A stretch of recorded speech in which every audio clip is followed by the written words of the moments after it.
आदरणीय अध्यक्ष महोदय, मैं इस सम्मानित सदन में पश्चिम एशिया में चल रहे संघर्ष और इसकी वजह से भारत के सामने आई चुनौतियों पर बात रखने के लिए उपस्थित हुआ हूं। इस समय पश्चिमी एशिया की हालत चिंताजनक है।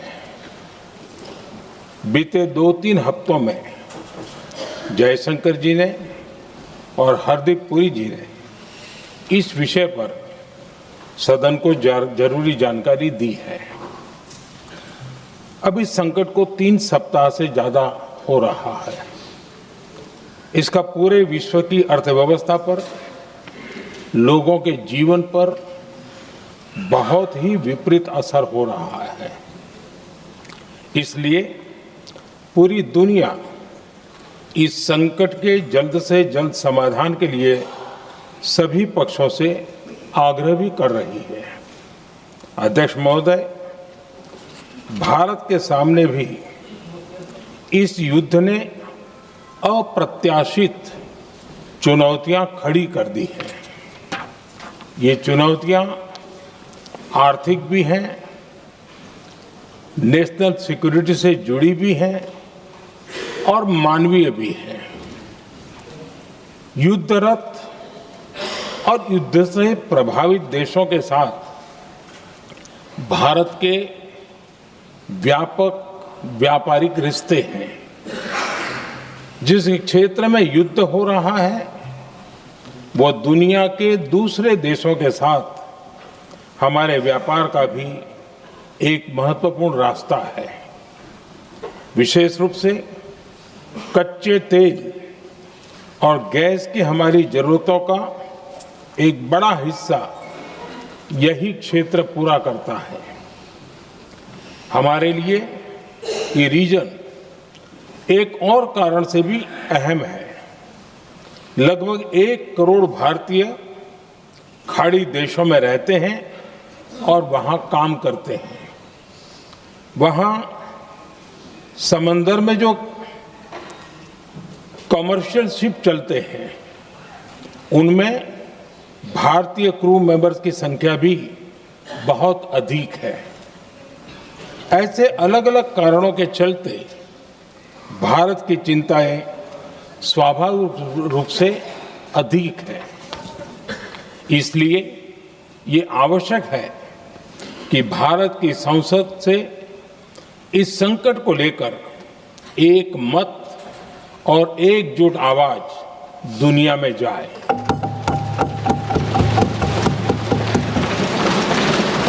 अध्यक्ष जी,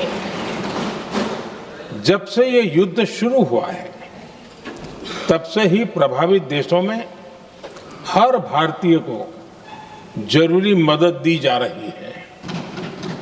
मैंने खुद पश्चिम एशिया के ज्यादातर देशों के राष्ट्राध्यक्षों के साथ 2 राउंड फोन पर बात की है। सभी ने भारतीयों की सुरक्षा का पूरा आश्वासन दिया है। दुर्भाग्य से इस दौरान कुछ लोगों की दुखद मृत्यु हुई है और कुछ घायल हुए हैं। ऐसे मुश्किल हालात में परिवारजनों को आवश्यक मदद दी जा रही है। जो घायल है उनका बेहतर इलाज सुनिश्चित कराया जा रहा है। अध्यक्ष जी, प्रभावित देशों में हमारे जितने भी मिशन हैं वो निरंतर भारतीयों की मदद करने में जुटे हैं। वहां काम करने वाले भारतीय हो या फिर जो टूरिस्ट वहां गए हैं, सभी को हर संभव मदद दी जा रही है। हमारे मिशन नियमित रूप से एडवाइजरी जारी कर रहे हैं। यहां भारत में और अन्य प्रभावित देशों में 24/7 कंट्रोल रूम और आपातकालीन हेल्पलाइन स्थापित की गई है। इनके माध्यम से सभी प्रभावितों को त्वरित जानकारी दी जा रही है। अध्यक्ष जी, संकट की स्थिति में देश विदेश में भारतीयों की सुरक्षा हमारी बहुत बड़ी प्राथमिकता रही है। युद्ध शुरू होने के बाद से लेकर अब तक 3,75,000 से अधिक भारतीय सुरक्षित भारत लौट चुके हैं। ईरान से ही अभी तक लगभग 1,000 भारतीय सुरक्षित वापस लौटे हैं। इनमें 700 से अधिक मेडिकल की पढ़ाई करने वाले युवा हैं।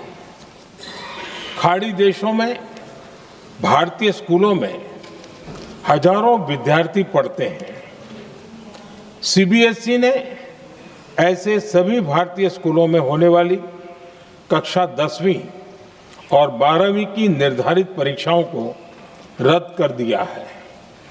इन बच्चों की पढ़ाई निर्बाध चलती रहे, इसके लिए सीबीएसई उचित कदम उठा रही है। यानी सरकार संवेदनशील भी है, सतर्क भी है और हर सहायता के लिए तत्पर भी है। माननीय अध्यक्ष जी, भारत में बड़ी मात्रा में कच्चा तेल, गैस और फर्टिलाइजर जैसी अनेक जरूरी चीजें हॉर्मुज स्ट्रेट के रास्ते से आती हैं। युद्ध के बाद से ही हॉर्मुज स्ट्रेट में जहाजों का आना जाना बहुत चुनौतीपूर्ण हो गया है। बावजूद इसके हमारी सरकार का ये प्रयास रहा है कि पेट्रोल, डीजल और गैस की सप्लाई बहुत ज्यादा प्रभावित न हो। देश के सामान्य परिवारों को परेशानी भी कम से कम हो, इस पर हमारा फोकस रहा है। हम सभी जानते हैं, देश अपनी जरूरत की 60% एलपीजी आयात करता है। इसकी सप्लाई में अनिश्चितता के कारण सरकार ने एलपीजी के डोमेस्टिक उपयोग को प्राथमिकता दी है। साथ ही एलपीजी के देश में ही उत्पादन को भी बढ़ाया जा रहा है। पेट्रोल, डीजल की सप्लाई पूरे देश में सुचारू रूप से होती रहे, इस पर भी लगातार काम किया गया है। अध्यक्ष जी, आज की इन परिस्थितियों में एनर्जी सिक्योरिटी को लेकर बीते एक दशक में उठाए गए कदम और भी प्रासंगिक हो गए हैं। भारत ने बीते 11 वर्षों में अपनी एनर्जी इंपोर्ट का डाइवर्सिफिकेशन किया है। पहले क्रूड ऑयल, एलएनजी, एलपीजी ऐसी एनर्जी जरूरतों के लिए 27 देशों से इंपोर्ट किया जाता था। वहीं आज भारत 41 देशों से एनर्जी इंपोर्ट करता है। अध्यक्ष जी, बीते दशक में भारत ने संकट के ऐसे ही समय के लिए कच्चे तेल के भंडारण को भी प्राथमिकता दी है। आज भारत के पास 53 लाख मीट्रिक टन से अधिक का स्ट्रेटेजिक पेट्रोलियम रिजर्व है और 65 लाख मीट्रिक टन से अधिक के रिजर्व की व्यवस्था पर देश काम कर रहा है। हमारी तेल कंपनियों के पास जो रिजर्व रहता है वो अलग है। बीते 11 वर्षों में हमारी रिफाइनिंग कैपेसिटी में भी उल्लेखनीय वृद्धि हुई है। अध्यक्ष जी, सरकार अलग अलग देशों के सप्लायर्स के साथ भी लगातार संपर्क में है। प्रयास ये है कि जहां से संभव हो वहां से तेल और गैस की सप्लाई होती रहे। भारत सरकार गल्फ और आसपास के शिपिंग रूट्स पर निरंतर नजर बनाए हुए है। हमारा प्रयास है कि तेल हो, गैस हो, फर्टिलाइजर हो, ऐसे हर जरूरी सामान से जुड़े जहाज भारत तक सुरक्षित पहुंचे। हम अपने सभी वैश्विक सहयोगियों के साथ निरंतर संवाद कर रहे हैं ताकि हमारे मैरीटाइम कॉरिडोर सुरक्षित रहे। ऐसे प्रयासों के कारण बीते दिनों हॉर्मुज स्ट्रेट में फंसे हमारे कई जहाज भारत आए भी हैं।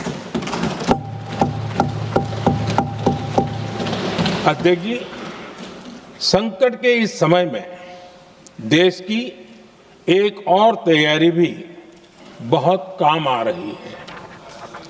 पिछले 10-11 साल में इथेनॉल के उत्पादन और उसकी ब्लेंडिंग पर अभूतपूर्व काम हुआ है। एक दशक पहले तक देश में सिर्फ 1-1.5% इथेनॉल ब्लेंडिंग कैपेसिटी थी। आज हम पेट्रोल में 20% इथेनॉल ब्लेंडिंग के करीब पहुंच रहे हैं। इसके कारण प्रति वर्ष करीब 4.5 करोड़ बैरल कम ऑयल इंपोर्ट करना पड़ रहा है। ऐसे ही रेलवे के बिजलीकरण से भी बहुत बड़ा फायदा हो रहा है। अगर रेलवे का इतना बिजलीकरण न होता तो हर साल करीब 180 करोड़ लीटर डीजल अतिरिक्त लगता। ऐसे ही हमने मेट्रो का नेटवर्क बढ़ाया है। 2014 में जहां देश में मेट्रो नेटवर्क 250 किलोमीटर से भी कम था, आज ये बढ़कर करीब 1100 किलोमीटर हो गया है। हमने इलेक्ट्रिक मोबिलिटी पर बहुत अधिक बल दिया। केंद्र सरकार ने राज्यों को 15,000 इलेक्ट्रिक बसें चलाने के लिए दी हैं। आज जिस स्केल पर वैकल्पिक ईंधन पर काम हो रहा है, उससे भारत का भविष्य और सुरक्षित होगा।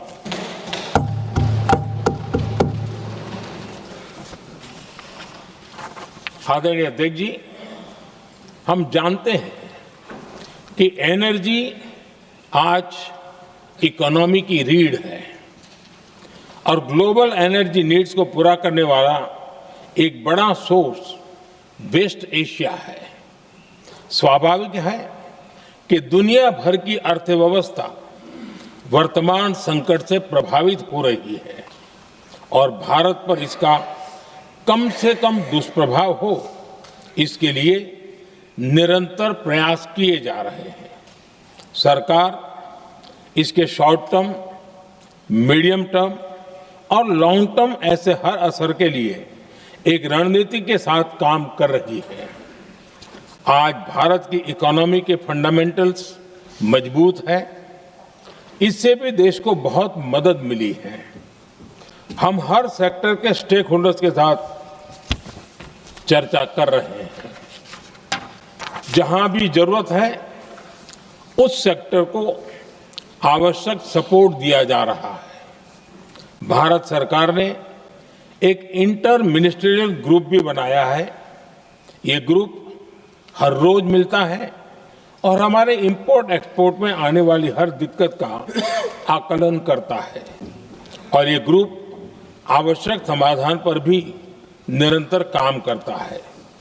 मुझे पूरा भरोसा है कि सरकार और इंडस्ट्री के साझा प्रयासों से हम परिस्थितियों का बेहतर सामना कर पाएंगे। माननीय अध्यक्ष जी, एक बड़ा सवाल ये है कि युद्ध का खेती पर क्या प्रभाव होगा। देश के किसानों ने हमारे अन्न के भंडार भर रखे हैं, इसलिए भारत के पास पर्याप्त खाद्यान्न है। हमारा ये भी प्रयास है कि खरीफ सीजन की ठीक से बुआई हो सके। सरकार ने बीते सालों में आपात स्थिति से निपटने के लिए खाद की पर्याप्त व्यवस्था भी की है। अतीत में भी हमारी सरकार ने दुनिया के संकटों का बोझ किसानों पर नहीं पड़ने दिया था। कोरोना और उस समय के युद्धों के दौरान उस समय भी ग्लोबल सप्लाई चेन में डिस्ट्रप्शन आ गई थी। दुनिया के बाजार में यूरिया की एक बोरी 3,000 रुपये तक पहुंच गई, लेकिन भारत के किसानों को वही बोरी 300 रुपये से भी कम कीमत में उपलब्ध कराई गई। अध्यक्ष जी, देश के किसानों को इस प्रकार के संकटों से बचाने के लिए भी बीते वर्षों में अनेक कदम उठाए गए हैं। पिछले एक दशक में देश में 6 यूरिया प्लांट शुरू किए गए हैं। इससे सालाना 76 लाख मैट्रिक टन से अधिक की यूरिया प्रोडक्शन कैपेसिटी जुड़ी है। इस दौरान डीएपी और एनपीकेएस जैसी खाद का घरेलू उत्पादन भी करीब 50 लाख मैट्रिक टन बढ़ाया गया है। इतना ही नहीं, तेल और गैस की तरह खाद के आयात को भी डाइवर्सिफाई किया गया है। ऐसे ही डीएपी और एनपीके के आयात के लिए भी हमने अपने विकल्पों को विस्तार किया है। अध्यक्ष जी, सरकार ने देश के किसानों को made in India nano urea का विकल्प भी दिया है। सरकार किसानों को प्राकृतिक खेती के लिए भी प्रोत्साहित कर रही है। पीएम कुसुम योजना के तहत किसानों को 22 लाख से ज्यादा सोलर पंप दिए गए हैं। इससे भी डीजल पर उनकी निर्भरता कम हुई है।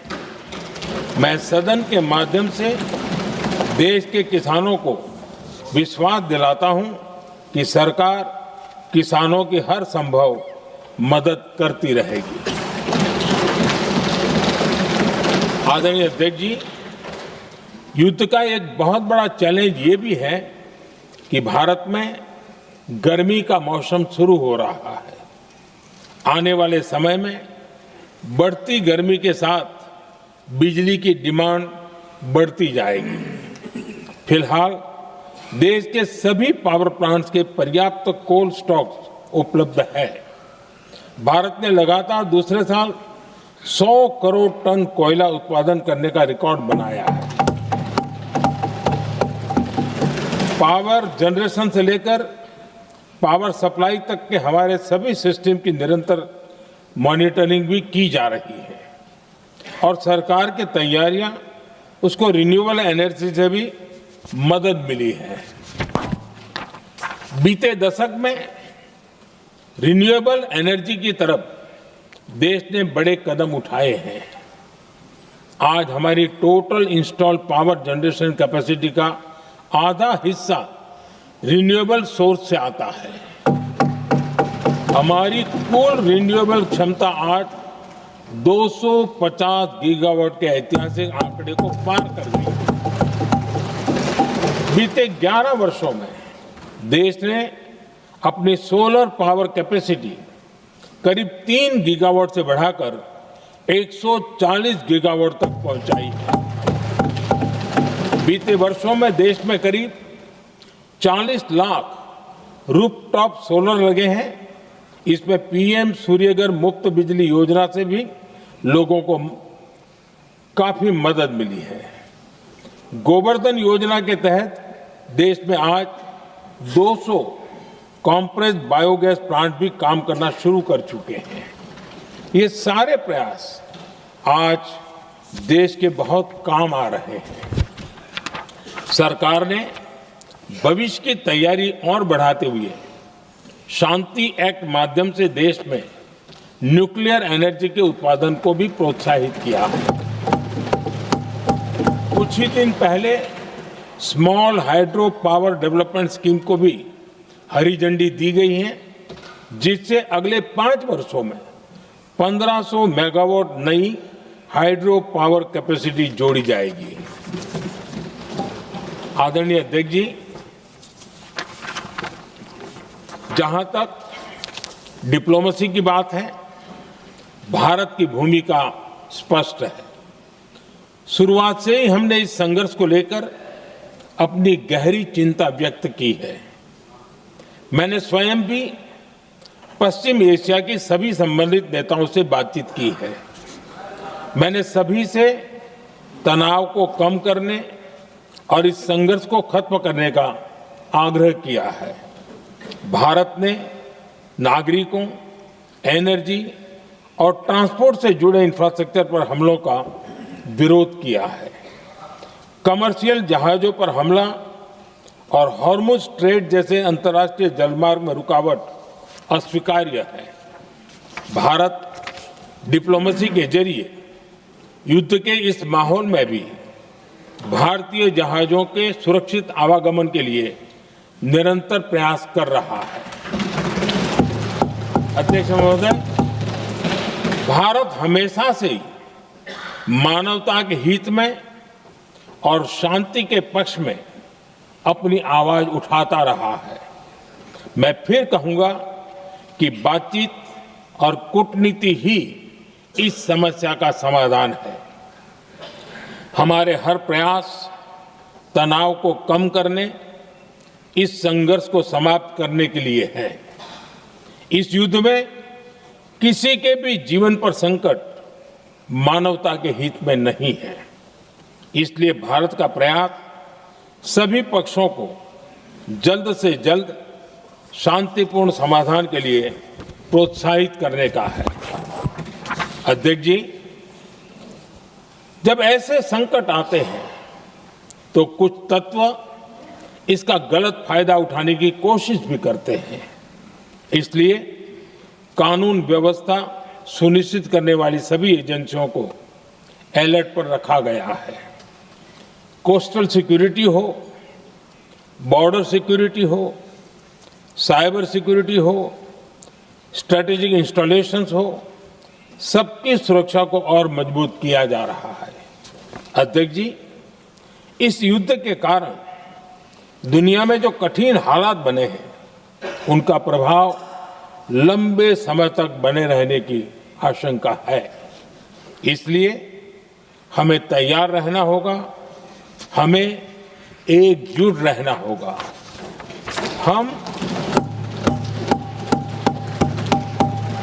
हम कोरोना के समय भी एकजुटता से ऐसी चुनौतियों का सामना कर चुके हैं।